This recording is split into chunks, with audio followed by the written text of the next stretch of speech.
السلام علیکم ورحمۃ اللہ وبرکاتہ۔ الحمد للہ نحمده ونستعینه ونستغفره ونؤمن به ونتوکل علیہ ونعوذ باللہ من شرور انفسنا ومن سیئات اعمالنا من يهده الله فلا مضل له ومن يضلل فلا هادي له ونشهد ان لا اله الا الله وحده لا شريك له ونشهد أن محمدًا عبده ورسوله الذي أرسل إلى الناس كافة بشيرا ونذيرا قال الله تبارك وتعالى في القرآن المجيد والفرقان الحميد ويوم يعز الظالم على يديه يقول يا ليتني لم أتخذ فلانا خليلا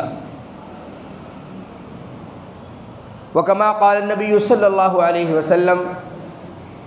هل يكب الناس على وجوههم في النار إلا حصائد ألسنتهم أو كما قال عليه الصلاة والسلام۔ معزز مصلیان کرام، سامعین نظام، گزشتہ کچھ نشستوں میں انسان کی اصلاحی، معاشرتی، نفسیاتی، اسی طریقے سے روزمرہ کی زندگی میں پیش آنے والے مسائل پر، تربیت پر زور دیا گیا۔ باپ کا بیٹے پر کیا حق ہے، بیٹے کا باپ پر کیا حق ہے، اس پر متنبہ کیا گیا۔ اسی طریقے سے اس سے پہلے اس بات پر متنبہ کیا گیا تھا کہ انسان کو اپنے جو بدن کے اعضاء ہیں ان کو کس طرح استعمال کرنا چاہیے اور کتنا استعمال کرنا چاہیے، کب استعمال کرنا چاہیے، کیوں استعمال کرنا چاہیے۔ تو وائی، ویئر، وین، یہ سب چیزیں جو ہیں ڈسکشن میں 2-3 ہفتہ پہلے گزر گئی ہیں، اور اس میں کوئی شک نہیں ہے کہ شریعت اسلامیہ نے، شریعت مطہرہ نے ہم کو اور دائرہ اسلام میں داخل ہونے والے ہر ایک شخص کو بے یار و مددگار نہیں چھوڑا۔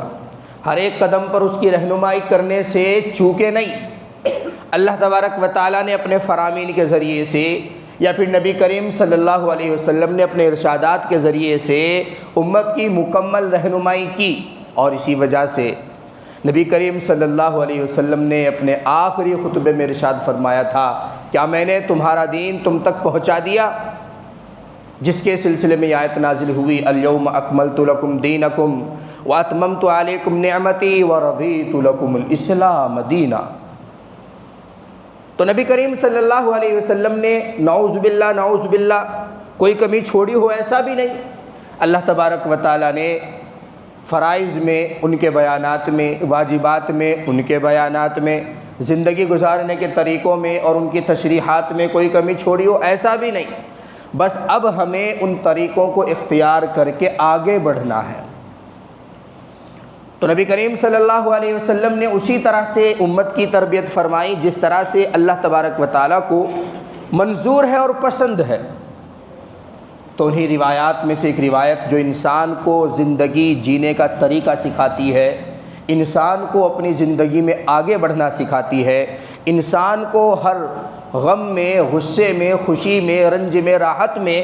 ہر ایک پل میں انسان کی صحیح رہنمائی کرتی ہے، انہی میں نبی کریم صلی اللہ علیہ وسلم کی جہاں پر بہت ساری احادیث ہیں، وہیں پر ایک وہ حدیث ہے جو حضرت عقبہ بن عامر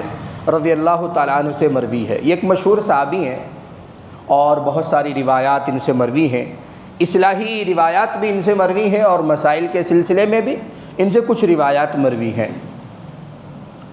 تو ایک دن انہوں نے نبی کریم صلی اللہ علیہ وسلم سے دریافت فرمایا، یا رسول اللہ صلی اللہ علیہ وسلم، مجھے کچھ نصیحت فرما دیجئے جس کی وجہ سے، اب ظاہر سی بات ہے نصیحت کسے کہتے ہیں کہ جس کو انسان اپنی زندگی میں لائے، اس پر عمل کرے، دنیا اور آخرت کی کامیابی حاصل کرے، اسی کو نصیحت کہتے ہیں۔ تو حضرت عقبہ بن عامر رضی اللہ تعالیٰ عنہ مشہور صحابی آپ صلی اللہ علیہ وسلم سے نصیحت کی درخواست کرتے ہیں۔ تو نبی کریم صلی اللہ علیہ وسلم نے 3 چیزوں کی طرف رہنمائی فرمائی۔ تین چیزوں کی طرف، اور وہ تینوں کی تینوں چیزیں ایسی ہیں کہ اگر انسان ان پر ان کے مکمل اجزاء کے ساتھ تفاصیل کے ساتھ عمل کر لے تو پوری کی پوری شریعت گویا کہ اس نے اپنے دل میں چھپا لی۔ کیا فرمایا نبی کریم صلی اللہ علیہ وسلم نے؟ تو فرسٹ آف آل سب سے پہلے فرمایا امسک علیک لسانک، اپنی زبان کو روک کر رکھو، قابو میں رکھو، فضول استعمال سے اس کو بچاؤ۔ اسی طریقے سے دوسرے نمبر پر ارشاد فرمایا وَلْيَسَعْكَ بَيْتُكَ، اور تیرا گھر تجھے کافی ہونا چاہیے، فضول میں ادھر ادھر گھومنا نہیں ہے۔ اور تیسرے نمبر پر نبی کریم صلی اللہ علیہ وسلم نے ارشاد فرمایا وَابْكِي عَلَىٰ خَطِيئَتِكَ، اور اپنی خطاؤں پر تجھے رونا ہے۔ تو یہ تین چیزیں ارشاد فرمائی، تو گویا کہ پہلی چیز اس بات پر دلالت کرتی ہے کہ اگر زبان کو قبضہ میں رکھا، کنٹرول میں رکھا تو گناہ سرزد ہوں گے نہیں۔ اسی طریقے سے اگر تھوڑے بہت سرزد ہونے کے چانسز بنتے ہیں تو اپنے گھر میں رہو، باہر نہیں نکلو گے تو وہ بھی نہیں ہوں گے۔ اسی طریقے سے اگر پھر بھی ہو گئے تو وَابْكِي عَلَىٰ خَطِيئَتِكَ، اپنے گناہوں پر شرمندگی کے ساتھ، ندامت کے ساتھ اللہ کے حضور میں آنسو بہائے جائیں، تو تب اللہ تبارک و تعالیٰ اگر کوئی غلطی ایسی ہو چکی اس کو بھی معاف فرما دیں گے۔ تو بہرحال تین اجزاء یہاں پر نبی کریم صلی اللہ علیہ وسلم نے ارشاد فرمائے، اور یہ تینوں حدیث کے جو اجزاء ہیں یہ مکمل دین کی طرف اشارہ کرتے ہیں، اسی دین کی طرف جس دین کے بارے میں حضرت رسول خدا صلی اللہ علیہ وسلم نے ارشاد فرمایا الیوم اکملت لکم دینکم، آج میں نے تم پر تمہارا دین مکمل کر دیا۔ یعنی اب آسمان سے کوئی وحی نازل ہونے والی نہیں، اب قرآن کی کوئی آیت اترنے والی نہیں، اب جبرائیل علیہ السلام فرمانے الہی لے کر نہیں آنے والے۔ تو وہ مکمل دین جس کی تکمیل حضور کر کے گئے ہیں اس کا خلاصہ یہ حدیث ہے، یہ تین چیزیں ہیں۔ اب اس میں زبان کی حفاظت کا پہلا جز ہے، اس کے بارے میں مکمل تفصیل 2-3 ہفتہ پہلے گزر چکی ہے، لیکن حدیث میں چونکہ یہ پھر سے آیا ہے اس لیے اس پر روشنی ڈالنا بہت ضروری ہے۔ کلام پاک میں اللہ تبارک و تعالیٰ نے ارشاد فرمایا ما یلفظ من قول الا لدیہ رقیب عتید، کہ زبان سے جو بھی کچھ نکلتا ہے، کچھ بھی نکلتا ہے، اچھائی کی بات نکلتی ہو یا پھر برائی کی بات نکلتی ہو، زبان سے جو بھی کچھ نکلتا ہے الا لدیہ رقیب عتید، اس بات کو نوٹ کرنے والا ایک حاضر باش فرشتہ موجود رہتا ہے۔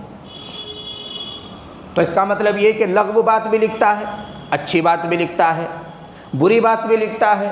اور ایسی بات بھی لکھتا ہے جس میں کوئی فائدہ نہیں، لغویات کے قبیل سے ہے۔ مکروہ چیزوں کو بھی لکھتا ہے، حرام چیزوں کو بھی لکھتا ہے، ناجائز چیزوں کو بھی لکھتا ہے، ہر ایک چیز کو وہ لکھتا ہے۔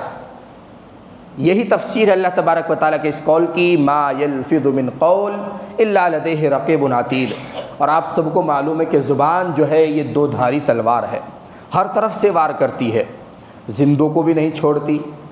مردوں کو بھی نہیں بخشتی، سامنے والوں کو بھی نہیں چھوڑتی۔ سامنے سے اگر وار کرے تو ایذا رسانی، غیبانے میں اگر وار کرے تو چغل خوری،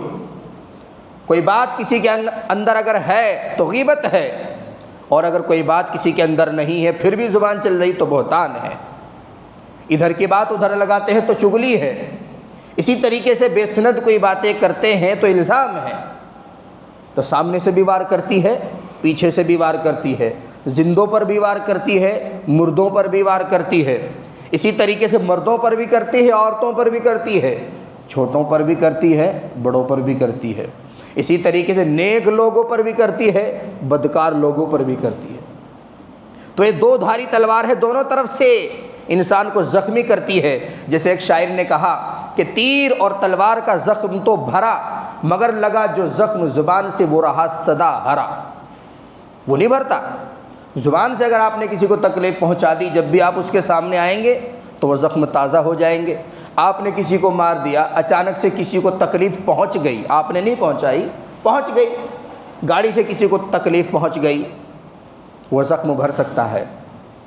مہینے میں 2 مہینے میں، نشان مٹ جائے گا سالوں میں، لیکن اگر کسی کو کوئی ایسی بات کہی کہ اس کے دل پر لگی تو جب جب وہ انسان سامنے آتا ہے تو وہ زخم ہرا ہوتا ہے۔ اسی لیے اللہ تبارک و تعالیٰ نے کلام پاک میں ارشاد فرمایا ما یلفظ من قول الا لدیہ رقیب عتید۔ حضرت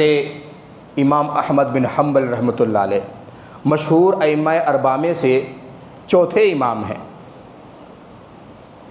اتنا زیادہ تقویٰ، اتنی زیادہ پاکیزہ زندگی اور اتنی زیادہ طہارت والی زندگی کے بیان سے باہر،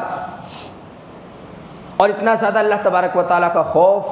اور دین پر اتنی زیادہ استقامت کے وقت کے بادشاہوں سے لڑے، کوڑے کھائے اپنے بدن پر، لیکن جو فیصلہ شریعت نے کر دیا ان کی زبان سے نکل گیا، اس کے ساتھ کوئی کمپرومائز کبھی نہیں کیا۔ یہاں تک کہ بادشاہوں نے اتنے سخت کوڑے لگوائے کہ آس پاس کے دیکھنے والے لوگوں کا بیان ہے کہ اگر اتنی اسپیڈ سے کوڑا کسی اونٹ کو بھی لگتا تو وہ چنگھاڑ مارتے ہوئے دوڑ پڑتا، لیکن جو مسئلہ جیسا تھا ویسا ہی بیان کرنا فطرت بن گیا تھا۔ کسی بادشاہ کے دباؤ میں، کسی رئیس کے دباؤ میں فیصلے نہیں بدلتے تھے۔ تو بہرحال ان کا ایک واقعہ بڑا مشہور ہے۔ جب حضرت رحمۃ اللہ علیہ کے انتقال کا وقت قریب ہوا تو درد میں کراہ رہے تھے۔ اب کراہنے کی آواز، ظاہر سی بات ہے کہ انسان چاہ کر نہیں کراہتا، مجبوری میں کراہنے کی آواز نکلتی ہے۔ تو حضرت طاؤس رحمۃ اللہ علیہ بڑے محدث ہیں، وہ پاس میں بیٹھے ہوئے تھے۔ اچانک ان کے منہ سے نکل گیا ما یلفظ من قول الا لدیہ رقیب عتید، کہ انسان کے منہ سے جو بات بھی نکلتی ہے، خواہ اس کا کوئی مطلب ہو یا اس کا کوئی مطلب نہ ہو، تو اللہ تبارک و تعالیٰ کے یہاں لکھی جاتی ہے۔ تو حضرت امام احمد بن حنبل رحمۃ اللہ علیہ نے سمجھا کہ شاید میری طرف اشارہ ہے اور یہ میرے کراہنے کی آواز شاید مناسب نہیں ہے، تو تکلیفیں برداشت کی، آنکھوں سے آنسو بہتے رہے،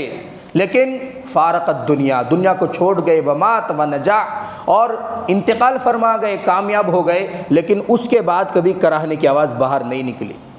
اتنا زیادہ اہتمام، حالانکہ نہ اس پر کوئی مواخذہ ہے، نہ اس پر کوئی پکڑ ہے، نہ اللہ تبارک و تعالیٰ کے یہاں اس کا کوئی سوال ہے۔ درد میں کراہنا انسان کی جو فطری عادت ہے، لیکن اس سے بھی پرہیز کیا، حتیٰ فارقت دنیا، یہاں تک کہ دنیا سے روانہ ہو گئے۔ تو زبان کا جو ہے استعمال درست ہونا چاہیے، اور ہمارے یہاں درست تو دور کی بات ہے، درست استعمال کی تو چھوڑ دیجئے بات، لغویات میں، غیبت میں، چغلی میں، ایک دوسرے کو نیچا دکھانے میں رات دن مشغول۔ کسی آپ فنکشن میں چلے جائیے، تنہائی میں بیٹھے ہوئے دو لوگوں کی گفتگو کو سن لیجئے، نہ وہ چغلی سے خالی ہوتی ہے نہ وہ غیبت سے خالی ہوتی ہے۔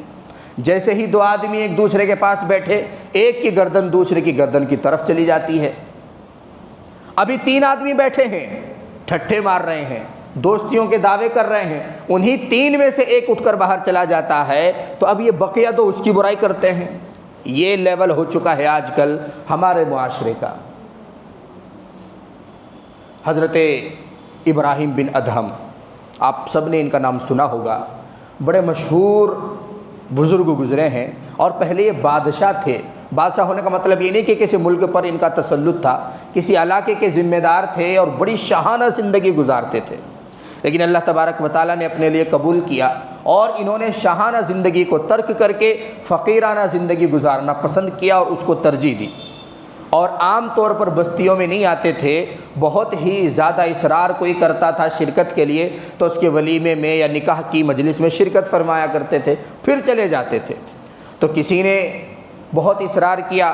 حضرت ہمارے یہاں پروگرام ہے، آپ تشریف لائیں، کچھ نصیحتیں بھی ہو جائیں گی اور آپ کی آمد ہمارے لیے باعث خیر بھی ہوگی۔ تو حضرت نے قبول فرما لی اور دعوت میں تشریف لائے۔ جب تشریف لائے تو دیکھا کھانے کے دسترخوان پر بیٹھ گئے۔ اب لوگوں کی تو عادت ہے، وہ تو عادت سے مجبور ہیں، اس میں نقص نکالنا شروع کیا، اس میں نقص نکالنا شروع کیا، ایسا کر دیتے تو ویسا ہو جاتا، ایسا کر دیتے تو ویسا ہو جاتا۔ جیسے آج کل ہم کسی پروگرام میں جا کر کرتے ہیں، اور اتنا بڑا محل بک کرنے کی کیا ضرورت تھی، اس کے پاس زیادہ پیسہ آ رہا ہے۔ عجیب و غریب طرح کے طعنے بازی انہوں نے شروع کر دی۔ تو حضرت ابراہیم بن ادہم رحمۃ اللہ علیہ نے ارشاد فرمایا ان کو مخاطب کرتے ہوئے کہ میں نے عام طور پر دیکھا ہے کہ لوگ پہلے روٹی کھاتے ہیں پھر گوشت کھاتے ہیں، یعنی کہ روٹی کے ساتھ گوشت کھاتے ہیں یا پھر رائس کے ساتھ گوشت کھاتے ہیں۔ آپ نے تو ڈائریکٹ جو ہے گوشت کھانا شروع کر دیا۔ اور حضرت ابراہیم کا اشارہ کلام پاک کی اس آیت کی طرف تھا جس میں اللہ تبارک و تعالیٰ نے ارشاد فرمایا اَيُحِبُّ أَحَدُكُمْ أَن يَأْكُلَ لَحْمَ أَخِيهِ مَيْتًا فَكَرِهْتُمُوهُ وَاتَّقُوا اللَّهَ کہ کیا تم میں سے کوئی شخص چاہتا ہے کہ اپنے مسلمان بھائی کی غیبت کر کے، چغلی کر کے، برائی کر کے اس کا گوشت کھائے؟ کوئی نہیں چاہتا۔ فَكَرِهْتُمُوهُ تو تم اس کو غلط سمجھو گے، تو پھر اللہ تبارک و تعالیٰ سے کیوں نہیں ڈرتے؟ تو ان لوگوں کو شرمندگی ہوئی اور پھر ان لوگوں نے دوسروں کے بارے میں بات کرنا بند کیا۔ تو یہ عام طور پر مزاج بن گیا ہے دوسروں کے بارے میں بات کرنا، جہاں موقع ملا فوراً دوسروں کے بارے میں باتیں شروع کر دی، حالانکہ حساب کتاب جو قبر میں ہوگا اس کی ذات کے بارے میں، حساب و کتاب ہوگا اس کے اعمال کے بارے میں، حساب و کتاب ہوگا اس کی نماز اور تلاوت کے بارے میں، حساب و کتاب ہوگا اس کی زکوٰۃ اور حج اور عمرے کے بارے میں، حساب و کتاب ہوگا اس کی زبان کے بارے میں، اور ڈسکشن چل رہی ہے دوسروں پر۔ تو خام خواہ میں اپنی عاقبت کو خراب کرنا، اپنی دنیاوی زندگی کو سنوارنے کی چاہت کی وجہ سے، یہ عقل مند آدمیوں کا کام نہیں۔ ایک موقع پر حضرت معاذ بن جبل رضی اللہ تعالیٰ عنہ مشہور صحابی ہیں اور سب ان سے واقف ہیں، عام طور پر واقعات میں ان کا ذکر ملتا رہتا ہے۔ یہی وہ صحابی ہیں جن کو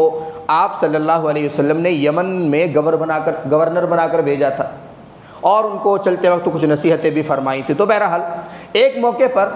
آپ صلی اللہ علیہ وسلم کی خدمت میں حاضر ہوئے اور عرض کیا، یا رسول اللہ اخبرنی بعمل یدخلنی الجنہ ویباعدنی من النار، یا رسول اللہ مجھے ایسی بات بتائیے جو مجھے جنت میں داخل فرما دے اور جہنم سے مجھے کوسوں دور رکھے، مجھے جہنم کی شکل بھی نہ دیکھنی پڑے۔ فقال رسول اللہ صلی اللہ علیہ وسلم یا معاذ سألت عن امر عظیم، آپ صلی اللہ علیہ وسلم نے سوال کی کنڈیشن اور نوعیت کو دیکھ کر کہا، اے معاذ بڑا عجیب سوال آپ نے کر لیا۔ اس کے بعد نبی کریم صلی اللہ علیہ وسلم نے ارشاد فرمایا ان تقیم الصلاۃ، نماز قائم کرنی ہے آپ کو، وتشہد ان لا الہ الا اللہ وان محمدا عبدہ ورسولہ، کلمہ شہادت کی گواہی دینی ہے، وتحج اور حج کرنا ہے، ان استطعت الیہ سبیلا، اگر تجھے میسر ہو اتنا پیسہ کہ تو حج کر سکے تو تجھے حج بھی کرنا ہے۔ اسی طریقے سے نماز کو قائم کرنے کا حکم دیا، وان تقوم الصلاۃ، اور نماز کو قائم کرنا ہے۔ اسی طریقے سے زکوٰۃ کو ادا کرنے کا حکم دیا، اور آخر میں فرمایا یا معاذ هل انبئک بملاک ذالک، ملاک ذالک کا مطلب ہوتا ہے کہ تمام کے خلاصے کو بتا دوں، تمام چیزوں کا لب لباب جو ہے اس کو ذکر کر دوں، کہ کیا میں بتا دوں کہ تمام اعمال کا جو ہے وہ ایک نقطہ، اہم نقطہ کیا ہے اور اس کی بنیاد کیا ہے؟ فقال معاذ بن جبل یا رسول اللہ اخبرنی، تو معاذ بن جبل رضی اللہ تعالیٰ عنہ نے ارشاد فرمایا یا رسول اللہ بالکل بتلائیے۔ تو آپ صلی اللہ علیہ وسلم نے زبان کی طرف اشارہ کرتے ہوئے فرمایا کف علیک ھذا،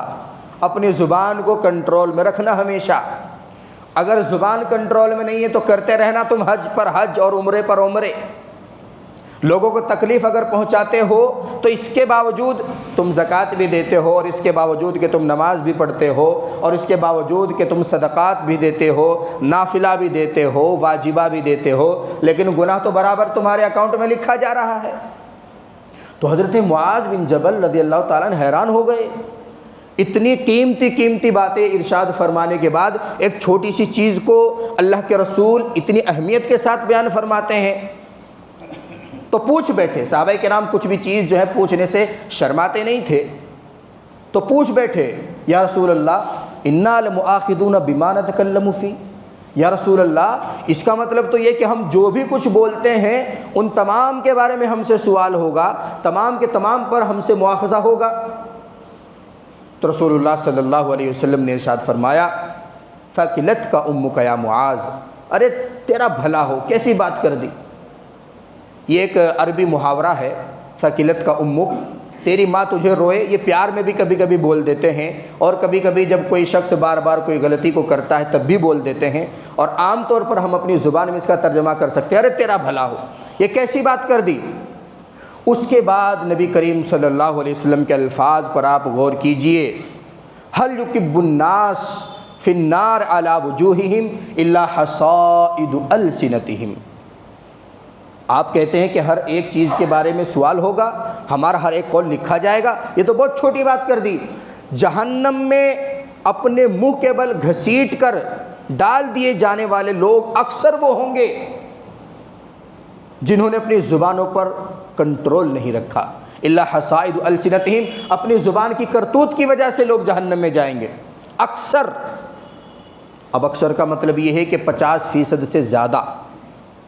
ہاں زکوٰۃ کا سوال ہوگا، جی ہاں حج کا بھی سوال ہوگا، عبادات میں نماز کا بھی سوال ہوگا، اسی طریقے سے دیگر بھی معاملات کا سوال ہوگا، لیکن حقوق العباد میں سب سے پہلے جو سوال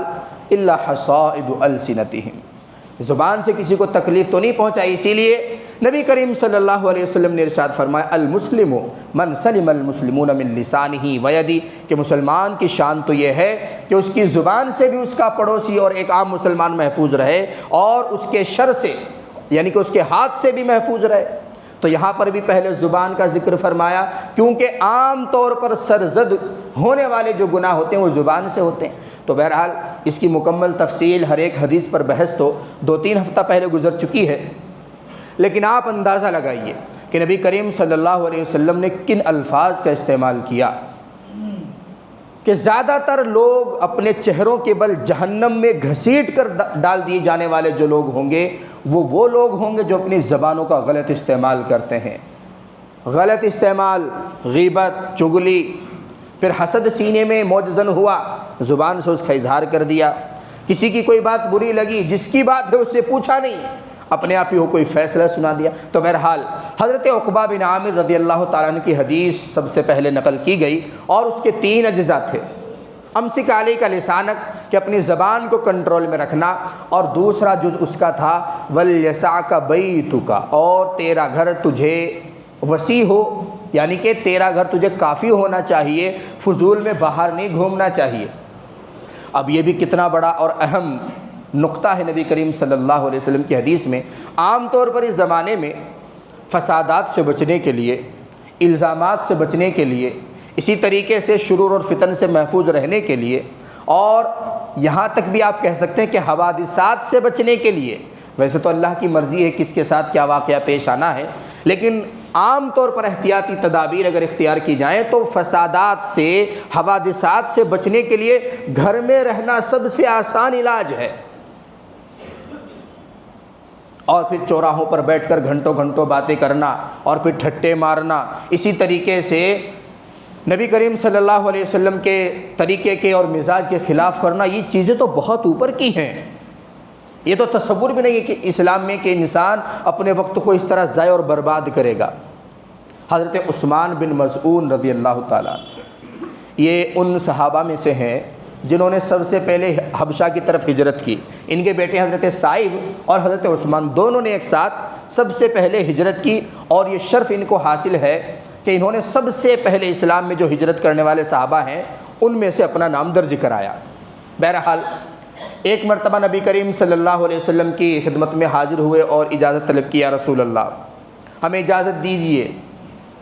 کہ ہم گھومیں پھریں، ادھر ادھر دنیا کو دیکھیں، موج کریں، مستی کریں، انجوائے کریں۔ نبی کریم صلی اللہ علیہ وسلم نے ارشاد فرمایا سیاحت امتی، میری امت کی سیر و تفریح تو الجہاد فی سبیل اللہ، اللہ کے راستے میں جہاد ہے۔ اس کے علاوہ تو ہمارے یہاں سیر و تفریح کا کوئی تصور نہیں ہے کہ تم جو ہے سیر و تفریح کے لیے فلاں جگہ جاؤ، اپنی جان کو ہلاکت میں ڈالو، اسی طریقے سے خام خام میں پیسہ جو ہے وہ خرچ کرو، غلط نظری، بد نظری، اسی طریقے سے بد کلامی، بد مزاجی تم اپنے اندر اور اپنی اولاد کے اندر ڈال کر واپس آؤ۔ اس کی تو کوئی شریعت میں جگہ نہیں۔ تو صحابی کو اس کی اجازت نبی کریم صلی اللہ علیہ وسلم نے نہیں دی۔ اور آپ دیکھیے چوراہوں پر کھڑے ہو کر بات کرنے والے، اسی طریقے سے گھنٹوں گھنٹوں گلیوں میں گھوم گھوم کر فون پر باتیں کرنے والے، ان کی خطائیں بھی زیادہ ہوتی ہیں۔ اور ابھی ایک واقعہ پیش آیا تھا، غالباً یو پی کا واقعہ ہے، کہیں پر کسی علاقے میں کوئی جھگڑا ہو گیا۔ اب جب جھگڑا ہو گیا تو غلطی کس کی تھی یہ جاننے کے لیے بہت سارے کیمرے چیک کرائے۔ اب ان میں جھگڑا کرنے والوں میں ایک ایسا آدمی بھی تھا جو جھگڑا کرنے والوں میں شریک نہیں تھا، صرف ادھر سے گزر کر جا رہا تھا، اب وہ بھی کیمرے میں آ گیا۔ کہاں جا رہا تھا پوچھ تاچھ ہوئی نہیں، بس ایسے ہی جا رہا تھا۔ اب ایسے ہی جا رہا تھا تو پھنس گیا۔ کوئی کام ہو تو بتاؤ، اس کی دلیل تو کہاں جا رہے تھے۔ نتیجہ یہ نکلا کہ اگلے ہی دن اس کا گھر توڑ دیا گیا۔ تو بہرحال میں یہ نہیں کہتا کہ اس طرح کے معاملات رواں ہیں، درست ہیں، لیکن میں یہ کہتا ہوں کہ اگر انسان عام طور پر اپنے گھر رہے، نماز کے لیے آئے، جنازے میں شرکت کے لیے جائے، اسی طریقے سے کسی انسان کے یہاں ولیمہ ہے بیٹے کا یا اس کا خود کا، اس کی دعوت میں شریک ہونے کے لیے جائے، دین کی اشاعت کے لیے جتنا بھی بولنا پڑے، جتنا وقت بھی گھر سے دور رہنا پڑے اس کو تو کرے، لیکن بیکار میں اپنے گھروں کو چھوڑ کر دور دور کے اسفار کرنا، بغیر کسی مقصد کے گھروں سے دور رہنا، اس سے نبی کریم صلی اللہ علیہ وسلم نے منع فرمایا۔ وَلْيَسَعْكَ بَيْتُكَ يَا عُقْبَةَ، اور تیرا گھر تجھے کافی ہونا چاہیے، تجھے ادھر ادھر بھٹکنے کی ضرورت نہیں۔ اس کے بعد نبی کریم صلی اللہ علیہ وسلم نے تیسرے نمبر پر ارشاد فرمایا، حضرت عقبہ بن عامر رضی اللہ تعالیٰ عنہ کے سوال کے جواب میں، وَابْكِ عَلَىٰ خَطِيئَتِكَ، اور تجھے اپنے گناہوں پر رونا چاہیے۔ اور یہی شریعت کا ضابطہ بھی ہے کہ انسان سے اگر گناہ ہو جائے تو فطری بات انسان کے اندر یہ ہونی چاہیے کہ غلطی ہو گئی تو خود بخود آنکھ سے آنسو نکل جانے چاہیے۔ حضرت ثابت بنانی رحمۃ اللہ علیہ، یہ بڑے مشہور محدث ہیں، جلیل القدر محدثین میں، بلکہ ائمہ محدثین میں ان کا شمار ہوتا ہے، اور احادیث سے شغف رکھنے والے، احادیث کا شوق رکھنے والے جو حضرات ہیں انہوں نے ان کا نام ضرور سنا ہوگا۔ حضرت ثابت بنانی آنکھیں خراب ہو گئیں، ڈاکٹر کے یہاں تشریف لے گئے۔ ڈاکٹر نے کہا حضرت علاج تو بہت آسان ہے، لیکن اگر آپ کریں تب آسان ہے۔ فرمایا کہ کیا علاج ہے؟ کہنے لگے کہ آپ اتنا روتے ہیں، اتنا روتے ہیں، اتنا روتے ہیں، اس رونے کی وجہ سے آپ کی آنکھیں خراب ہوئی ہیں، اور کوئی کمی آنکھوں میں نہیں ہے۔ یہ رونا دھونا اگر آپ بند کر دیں گے تو آپ کی آنکھیں بہت جلدی ٹھیک ہو جائیں گی۔ تو حضرت ثابت بنانی رضی اللہ تعالیٰ عنہ نے ارشاد فرمایا، فلا خیر فیہما ما لم یبکیا، اگر یہ روئے نہیں، ان سے آنسو نہ ٹپکیں، تب تو ان میں خیر ہی نہیں ہے، ان کا فائدہ ہی نہیں ہے مجھے۔ اگر یہ میرے سر پر لگی ہوئی ہیں اور ان سے آنسو نہیں برس رہے ہیں اللہ کے خوف کی وجہ سے یا میرے گناہوں کو یاد کر کے، تب تو ان کا مجھے کوئی فائدہ ہی نہیں ہے۔ رونے دو کہ رونے میں قلب کی صفائی ہے، آنسوؤں ذرا برسو، ایک شاعر نے کہا ہے۔ تو بہرحال اسی طریقے سے بخاری شریف کی روایت، مشہور روایت جس کے راوی حضرت ابو ہریرہ ہیں، جس میں نبی کریم صلی اللہ علیہ وسلم نے ارشاد فرمایا کہ سبعۃ یظلھم اللہ فی ظلہ یوم لا ظل الا ظلہ، کہ 7 آدمی ایسے ہیں کہ وہ اللہ تبارک و تعالیٰ کے عرش کے سائے کے نیچے ہوں گے جس دن اس کے سائے کے سوا کوئی اور سایہ نہ ہوگا۔ لوگ پریشان ہوں گے، یہ مستی میں کھڑے ہوئے ہوں گے، لوگ حساب و کتاب سے ڈر رہے ہوں گے اور یہ آپس میں تفریح کر رہے ہوں گے، اور سب سے آخر میں ان میں سے ایک آدمی کا ذکر نبی کریم صلی اللہ علیہ وسلم نے ارشاد فرمایا، رجل ذکر اللہ خالیا ففاضت عیناہ، کہ ایسا شخص کہ جو تنہائی میں اللہ کو یاد کرے اور اب اس کی عظمت اور اپنے گناہوں کو دیکھ کر اس کی آنکھ سے آنسو بہنے لگے، ایسا شخص بھی گویا کہ اللہ تبارک و تعالیٰ کے عرش کے سائے کے نیچے ہوگا۔ اور جیسا کہ نبی کریم صلی اللہ علیہ وسلم کی حدیث بھی ہے، التائب من الذنب کمن لا ذنب لہ، کہ گناہوں سے توبہ کرنے والا تو ایسا ہے جیسا کہ اس نے گناہ کیا ہی نہیں۔ اور ایک اور حدیث کا مفہوم ہے کہ اللہ تبارک و تعالیٰ کو ایسا نوجوان جو رجوع کرنے والا ہو، اللہ سے توبہ کرنے والا ہو، اتنا زیادہ پسند ہے، اور اللہ تبارک و تعالیٰ اس سے اتنا خوش ہوتے ہیں جیسا کہ گھر والے اپنے کسی فرد کے بہت لمبے عرصے بعد گھر واپسی پر خوش ہوتے ہیں۔ ایسے اللہ تبارک و تعالیٰ ایک پکے سچے مومن کی پکی سچی دعا سے اور پکی سچی توبہ سے خوش ہوتے ہیں۔ اور اسی طرح ایک حدیث کا مفہوم ہے، نبی کریم صلی اللہ علیہ وسلم نے ارشاد فرمایا کہ جو اللہ کے ڈر میں آنسو بہاتا ہے تو جہنم کا اور اس کا تو دور دور تک بھی کوئی رشتہ نہیں ہے، جہنم کی آگ تو اس پر بالکل حرام ہے۔ تو یہ تھے وہ 3 اجزاء نبی کریم صلی اللہ علیہ وسلم کی حدیث کے، جو نہ کہ صرف ہمیں زندگی جینے کا طریقہ سکھاتے ہیں، نہ کہ ہمیں صرف آگے بڑھنا سکھاتے ہیں، بلکہ دنیا اور آخرت کی بھلائی بھی سکھاتے ہیں۔ اب دیکھیے آپ، کوئی انسان اپنی زبان پر اگر قدرت رکھتے ہوئے اس کو کنٹرول کر لیتا ہے تو کتنا فائدہ شریعت نے اس میں چھپا کر رکھا ہے کہ ہر طرح کے فتنے سے محفوظ۔ کوئی انسان یہ نہیں کہے گا کہ نہیں اس نے بھی فلاں بات کہی تھی، اب اگر کہی تھی یا نہیں کہی تھی قسمیں کھا رہا ہے، یقین دلا رہا ہے فلاں، بالکل خاموش کھڑا تھا، اس نے کچھ کہا ہی نہیں۔ اور محدثین نے لکھا ہے کہ سب سے زیادہ بولنے کی اگر ضرورت تھی تو نبی کریم صلی اللہ علیہ وسلم کو تھی، کیونکہ آپ کو جو ہے معلم بھی بنا کر بھیجا گیا تھا، مبلغ بھی بنا کر بھیجا گیا تھا، داعی بھی بنا کر بھیجا گیا تھا، اور اسی طریقے سے تربیت کرنے والا بھی بنا کر بھیجا گیا تھا، اور مکارم اخلاق کو مکمل کرنے والا بنا کر بھی بھیجا گیا تھا۔ تو اگر سب سے زیادہ بولنے کی ضرورت کسی کو تھی تو وہ حبیب خدا صلی اللہ علیہ وسلم کو تھی۔ لیکن آپ کی شان کیا بیان کرتے ہیں صحابہ کرام؟ کان رسول اللہ صلی اللہ علیہ وسلم طویل الصمت ولا يتکلم الا فيما يرجو ثوابا، کہ آپ صلی اللہ علیہ وسلم لمبے لمبے زمانے تک گھنٹوں گھنٹوں تک خاموش رہتے تھے اور بات نہیں کرتے تھے مگر ایسے مسئلے کے بارے میں کہ جس مسئلے پر بات کر کے ثواب کی امید ہو، فالتو تو بات کرتے ہی نہیں تھے۔ تو اب دیکھیے کہ تین اجزاء ایسے ہیں کہ شریعت مکمل طور پر ان میں آ گئی، اگر کوئی شخص اپنی زندگی میں لائے تو کتنی خیر گویا کہ وہ اپنے سینے میں جمع کر لے گا۔ تو سب سے پہلا جز تھا کہ زبان کی حفاظت کرے، اسی طریقے سے دوسرا جز یہ تھا کہ فالتو ادھر ادھر نہ بیٹھے، کام کاج سے آئے سیدھا گھر آئے، اسی طریقے سے کام پر جائے تو سیدھا گھر سے جائے، اپنے گھر رہے، فالتو اوقات جو ہے غلط لوگوں کے ساتھ یا غیر تربیت یافتہ لوگوں کے ساتھ، نامناسب موضوعات پر بحث و مباحثہ کرنے والوں کے ساتھ نہ گزارے۔ اور تیسرا جز تھا کہ جب بھی خطا ہو جائے تو اپنی خطا پر، اپنی غلطی پر اللہ تبارک و تعالیٰ کے حضور میں دعا کرے۔ اللہ تبارک و تعالیٰ مجھے بھی عمل کی توفیق عطا فرمائے، آپ سب کو بھی عمل کی توفیق عطا فرمائے، ہم سب کو عمل کی توفیق عطا فرمائے، اور سنتوں کو زندہ کرنے والے اور دین کی کوئی بھی بات سیکھ کر اس کو آگے تک پہنچانے کی توفیق عطا فرمائے۔ اس کے علاوہ آپ حضرات سے کچھ گزارشات تھی۔ ایک گزارش تو یہ ہے کہ شریعت اسلامیہ میں اگر کوئی بچہ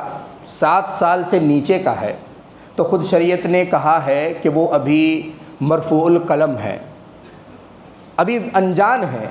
اور اس کے بعد حکم دیا کہ جب 7 سال کا ہو جائے تو اپنے بچوں کو نماز کی تعلیم دینا، اسی طریقے سے دینیات کی تعلیم دینا شروع کرو۔ جب 10 سال کا ہو جائے، کیونکہ عام طور پر آج کل بالغ ہونے کی عمر 12.5 یا 13 یا 14 سال ہے، جب بڑا ہو جائے یعنی کہ 10 سال کا ہو جائے تو نماز چھوڑنے پر اس کو تنبیہ کرو، مارو اس کو اگر نہیں پڑھتا ہے، تاکہ یہ جو بیچ میں 2-3 سال کا گیپ ہے اس میں اتنا عادی وہ نماز کا ہو جائے کہ پھر بالغ ہونے کے بعد وہ کبھی نماز نہ چھوڑے۔ تو یہ شریعت کا قاعدہ اور قانون ہے۔ اور آج کل ہم کیا کرتے ہیں، بچہ ابھی سے چلنا نہیں سیکھا صحیح سے، ڈائپر اس کو جو ہے لگ رہا ہے، اس کو گود میں اٹھا کر مسجد لاتے ہیں اور یہ سمجھتے ہیں کہ ہم بہت اچھی تربیت کرنے والے ہیں۔ ہمارا بچہ شروع سے دینی ماحول کو دیکھے گا تو اسی ماحول میں پلے گا بڑھے گا، جبکہ شریعت نے 10 سال کے بعد مارنے کا حکم دیا۔ اور اب آپ مجھے بتائیے ایک بچہ یا ایک لڑکا ایسا بتائیے جو 10 سال سے اوپر ہو اور 15 سال سے نیچے ہو، پوری مسجد میں ایک لڑکا دکھائیے کہ پابندی کے ساتھ وہ 2 دن کی نماز پڑھتا ہو، ہے ہی نہیں۔ جس عمر میں بچوں کو جو ہے سرزنش کر کے ہلکی پھلکی مار دلا کر ان کو مسجد میں لانے کی عمر ہے، اس جو ہے عمر میں تو ہم جو ان کو لاڑ میں پیار میں بگاڑ دیتے ہیں، فلاں نماز کے وقت میں فلاں ٹیوشن، فلاں نماز کے وقت میں فلاں ٹیوشن ہے، اور فلاں نماز کے وقت میں فلاں اسکول ہے، اور جب ان کی عمر نہیں ہے تو ان کو لے کر مسجدوں میں آتے ہیں۔ پھر نتیجہ یہ ہوتا ہے، اب بچوں کا کیا اعتبار ہے، آپ بچوں کی گارنٹی نہیں لے سکتے، کب وہ رونا شروع کر دے، کب چلانا شروع کر دے، کب جو ہے وہ ابو ابو کہنا شروع کر دے۔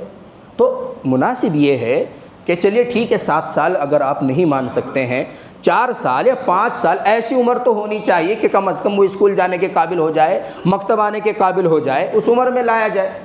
ہاں آپ اپنے گھر پر ان کو تربیت دے سکتے ہیں، اچھی باتیں سکھا سکتے ہیں، حسن اخلاق سکھا سکتے ہیں۔ ارے اچھے اخلاق تو 24 گھنٹہ فرض ہیں، نماز تو دن میں 5 ہی مرتبہ فرض ہے، وہ تو 1 سال میں بھی سیکھ سکتا ہے، لیکن اچھے اخلاق 24 گھنٹہ فرض ہیں، ان کو سکھائیے۔ تو اسی طریقے سے زیادہ چھوٹے بچوں کو مسجد میں لانا یہ مناسب نہیں ہے، اور عقل بھی اس کی اجازت نہیں دیتی کہ اس طرح کی اجازت دی جائے۔ تو ایک درخواست تو یہ تھی، امید ہے کہ انشاءاللہ اس پر عمل کیا جائے گا، اور یہ کسی ایک یا متعین شخص کی طرف اشارہ کر کے نہیں کہا جا رہا ہے، یہ عام حکم بیان کیا جا رہا ہے جو شریعت کا حکم ہے۔ اسی طریقے سے ایک دوسری بات ہے ہم جو ہیں دونوں سائڈ میں جو گاڑیاں کھڑی کرتے ہیں، اب آپ نے بھی اتنی مرتبہ یہ مسئلہ سن لیا ہوگا کہ سنتے سنتے کان بہرے ہو جاتے ہیں، لیکن بہرحال حرکتیں وہی ہیں پرانے والی، ان سے باز کوئی بھی نہیں آتا۔ گاڑیوں کو سڑک کے جو ہے لمبائی میں کھڑا کرنا، یا پھر اسی طریقے سے یہ جو وائٹ زون بنا رکھا ہے سڑک کے کنارے کنارے پر، اس کے باہر کھڑی کرنا سڑک کی طرف، یا اسی طریقے سے غیر مناسب انداز میں کھڑا کرنا، نامناسب انداز میں کھڑا کرنا، جس سے آنے جانے والوں کو بھی تکلیف ہوتی ہے، لوگوں کو شکایت کا موقع فراہم ہوتا ہے، اور یہ اسلامی تہذیب کے، اسلامی تعلیمات کے بھی خلاف ہے کہ آنے جانے والے لوگوں کو تکلیف پہنچے۔ ابھی 2-4 دن پہلے ایک گاڑی میں نے دیکھی، وہ آدھی سے زیادہ حصہ گاڑی کا سڑک پر تھا۔ آپ کس لیے جلدی مچا رہے ہیں مجھے بتائیے؟ اگر آپ کو یہ ڈر ہے کہ جماعت نکلی جا رہی ہے اس لیے میں گاڑی ادھر ہی چھوڑ کر آ جاؤں، تو شریعت نے تو آپ کو کہا ہی نہیں کہ آپ لیٹ پہنچے مسجد میں۔ آپ کی رکعت چھوٹ جاتی ہے تو چھٹنے تو بعد میں پڑھو، جلدی آنے کو کس نے بولا؟ بلکہ تعلیمات تو اس کے خلاف ہے کہ اگر مسجد میں داخل ہونے کے بعد آپ کے قدم کی، جماعت میں شامل ہونے کے لیے آپ کے قدم کی آواز آتی ہے تو یہ ادب کے خلاف ہے، منع کیا ہے۔ اللہ کے رسول صلی اللہ علیہ وسلم نے، مشکات شریف کی حدیث میں ہے، آپ جلدی سے پیروں کو زور زور سے مار کر گاڑی کو الٹا سیدھا کھڑا کر تو مسجد میں آ ہی نہیں سکتے۔ تو بہرحال اس طرف کا پھر بھی کچھ مناسب ہے، لیکن اس طرف جو ہے یہ راستہ کراس راستہ ہے، اس سے گزر کر لوگ آگے جاتے ہیں، اور خاص طور سے ہمارے جو ہم مسلک نہیں ہیں، ہم مذہب نہیں ہیں، وہ لوگ بھی گزرتے ہیں، تو ایسی شکایت اپنی طرف سے نہیں دینی چاہیے کہ جو بعد میں نقصان کا سبب بنے۔ تو اسی لیے امید ہے کہ ان دونوں باتوں پر خصوصی توجہ دی جائے گی۔ وما علینا الا البلاغ وآخر دعوانا ان الحمد للہ رب العالمین۔